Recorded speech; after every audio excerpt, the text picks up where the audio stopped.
فنظر إلي ودني تملكت على كهلم يبلت انجدي تنش نኝ እድሜኔ ነው የኔ ትንሽ ነው ብሏል ودني تملكتنا إن يستنفد هذا الغلام عمره يدركه ይህ ወጣት እንግዲህ እድሜውን በደንብ የሚገፋ ከሆነ ማለት ካልሞተ ማለት ነው ቶሎ ካልሞተና ረጅም እድሜ የሚቆይ ከሆነ ይህ ወጣት ይደርስበታል አላቸው ቀርቧል ማለት ነው ከዛ والله ጥቂት ሌሊቶችና ቀናቶች ነው ያለፉ አላህ Subhanahu Wa Ta'ala ረሱልን ሰለላሁ ዐለይሂ ወሰለም ላካቸው ያ ሰው በህይወት ይያለ وهو حي بين أظهرنا እንዲህ ብሎ የተናገረው ሰው በህይወት ይያለ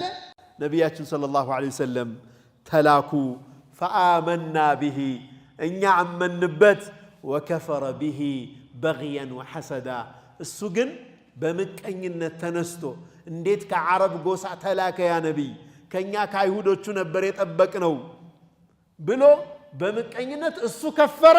እኛ አመንና አለ ሱብሃንአላህ ይመጣል ብሎ የተናገረው ሰው ካደ እኛ አመን ከዛ በኋላ ወዮለትህ ገለ ያልነው አለስተ بالذي قلت فيه لنا فيه ما قلت ምን ትል እንደነበረ ረሳኸው እንዴ ይመጣል ነብይ ስትል አልነበረም እንዴ ምን ነው አሁን ሲላቸው አዎ ይመጣል ግን ይሄ አይደለም ማለት ይመጣል ግን ይሄ አይደለም ማለት ابن تيمية رحمة الله عليه እኔ ከዘቡር አሉ ከዘቡር የሆኑ ኪታቦች የጥንት ኪታቦች አግኝቼ አይቻለሁ ብለዋል ምን የሚል